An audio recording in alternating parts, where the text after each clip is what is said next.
अब हम करते हैं क्वेश्चन नंबर 8। तो क्वेश्चन नंबर 8 में क्या दिया हुआ है, in countries like USA and Canada, कि यूएसए और कनाडा टाइप की जो कंट्री है उनमें टेम्परेचर किस फॉर्म में मेजर किया जाता है, फ़ारेनहाइट में उसको मेजर किया जाता है। जबकि कंट्रीज़ में like India it is measured in degree Celsius, कि हम सेल्सियस में टेम्परेचर को मेजर करते हैं इंडिया में, जबकि यूएस और कनाडा में हम किस में मेजर करते हैं टेम्परेचर को, फ़ारेनहाइट में। तो फ़ारेनहाइट के लिए कन्वर्जन फार्मूला क्या है हमारे पास, फ़ारेनहाइट को डिग्री सेल्सियस में अगर हमें कन्वर्ट करना है तो उसके लिए हमारे पास कन्वर्जन फार्मूला क्या गिवन है, F = 9/5, उसको मल्टीप्लाई कर देंगे जितना भी डिग्री सेल्सियस हमें क्वेश्चन में दिया है और उसमें प्लस कर देंगे 32। तो हमारा जो फ़ारेनहाइट है वो कन्वर्ट हो जाएगा डिग्री सेल्सियस में।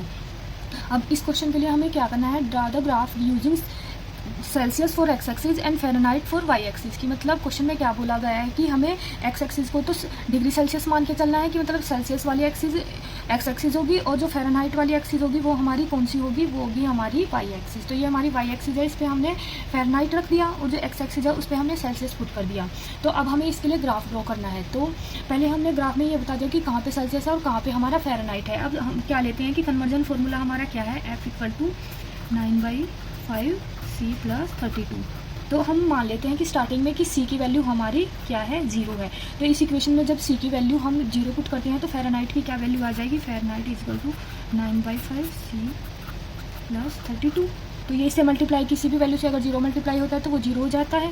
तो F = 0 + 32 = 32। तो हमारे पास वैल्यू कितनी आ गई है यहाँ पे, फ़ारेनहाइट की 0 डिग्री सेल्सियस पे फ़ारेनहाइट की वैल्यू 32 होती है।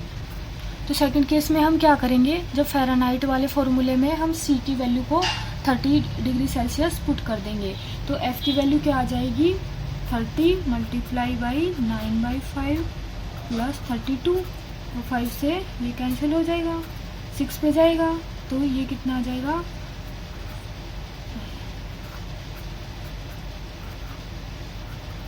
ये क्या आ गया हमारा 86। तो 30 डिग्री सेल्सियस पे फ़ारेनहाइट की वैल्यू कितनी होती है, 86 होती है।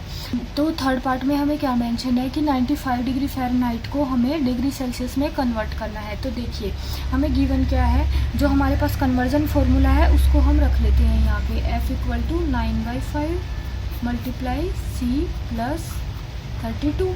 तो हमें क्वेश्चन में क्या गिवन है, हमें क्वेश्चन में गिवन है कि फ़ारेनहाइट की वैल्यू 95 गिवन है। तो ये वैल्यू पुट कर देते हैं, = 9/5 × C + 32।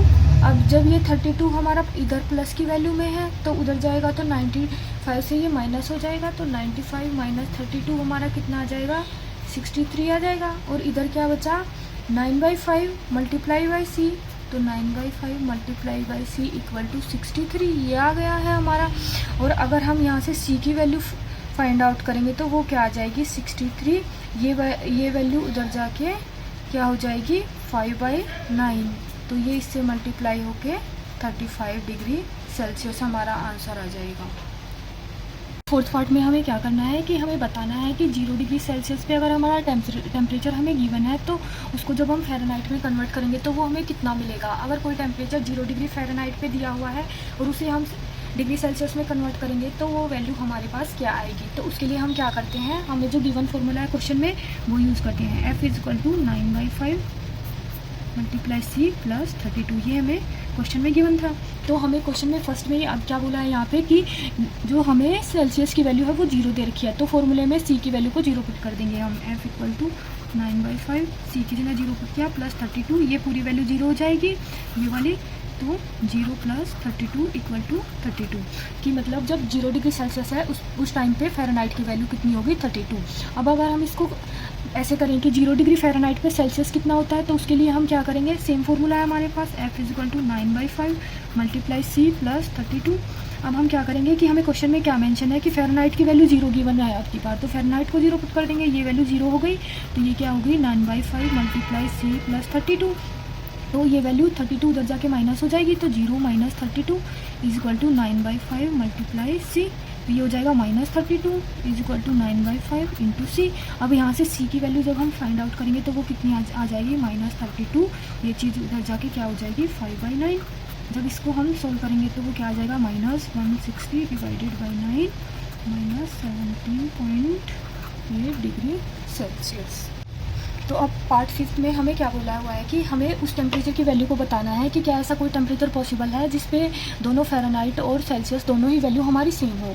तो ये देखने के लिए हम क्या ले लेते हैं कि जो फ़ारेनहाइट भी इक्वल हो और सेल्सियस दोनों हमारे इक्वल है, तो इन दोनों की वैल्यू को ही हम सेम मान लेते हैं कि फ़ारेनहाइट की वैल्यू को भी x मान लेते हैं और सेल्सियस की वैल्यू को भी हम x मान लेते हैं, और जो हमें गिवन इक्वेशन है उसमें पुट कर देते हैं, क्योंकि हमें क्वेश्चन में बोला है कि दोनों की वैल्यू जिस टेम्परेचर पर सेम है, इसलिए हम इसको एक सेम वैल्यू मान लेते हैं। तो अब क्वेश्चन में हमें क्या मेंशन है, f = 9/5 multiply c plus 32। f को हमने क्या माना है, x माना है, = 9/5, और c को भी हमने क्या माना है, x ही माना है, प्लस 32। तो अब यहाँ से ये कितना हो जाएगा, मल्टीप्लाई होके x = 9/5 x प्लस 32। अब ये वैल्यू उधर यहाँ पे प्लस में है, उधर जाके माइनस में हो जाएगी, तो x प्लस 9/5 x = 32। अब इसको सॉल्व करेंगे तो इसका क्या हो जाएगा, LCM 5 हो जाएगा, तो 5x माइनस 9x, तो ये माइनस होकर कितना आ जाएगा, -4x डिवाइडेड बाई 5 = 32। तो ये उधर मल्टीप्लाई होगा और 1 इधर मल्टीप्लाई होगा क्रॉस मल्टीप्लिकेशन से, तो हमारी वैल्यू क्या आ जाएगी, -4x = x की वैल्यू कितनी आ जाएगी, 160 -x डिवाइडेड बाई 4 40। तो x की वैल्यू हमारी क्या आ गई है, -40। तो और x को हमने क्या बोला था कि x को हम क्या बोल सकते हैं, क्वेश्चन में हमने पहले ही बोला था कि x को हम फ़ारेनहाइट भी कह सकते हैं क्योंकि दोनों सेम है, और x को ही हम क्या कह सकते हैं, डिग्री सेल्सियस कह सकते हैं। तो मतलब वो टेम्परेचर हमारा कौन सा होगा, -40 होगा, जिसपे दोनों हमारे फ़ारेनहाइट भी इक्वल होगा और -40 पे ही डिग्री सेल्सियस भी हमारा इक्वल होगा। तो अब हम क्या करते हैं, अब हम इसके लिए ग्राफ ड्रॉ करते हैं। तो देखिए हमें क्या मेंशन है कि c की वैल्यू जब हमने 0 पुट करी थी तो f की वैल्यू हमारी कितनी आ रही थी, 32 आ रही थी।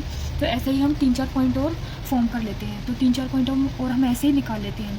तो देखिए जब c की वैल्यू हमारी 0 थी तो f की वैल्यू हमारी क्या आ रही थी, 32 आ रही थी।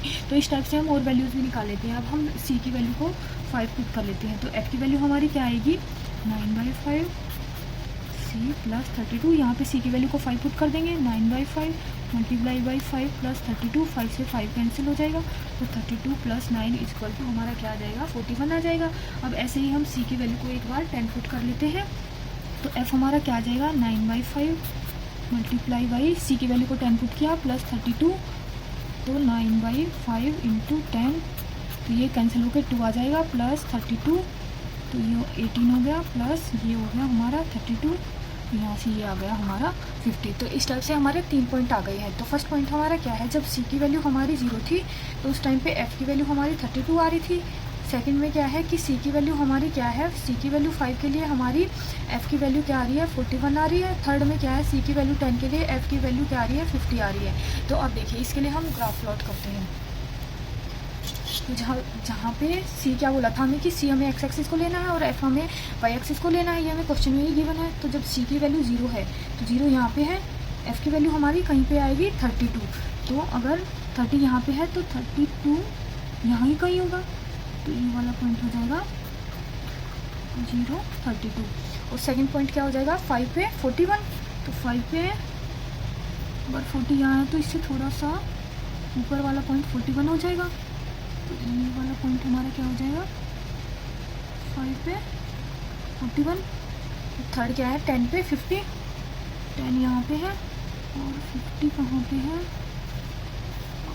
ये हमारा 50 है। ये वाला पॉइंट है 10 पे 50 वैल्यू हमारी, तो ये हमारा पॉइंट है 10 पे 50 वैल्यू हमारी आ जाएगी। तो हम क्या करेंगे, तीनों पॉइंट को ज्वाइन कर देते हैं।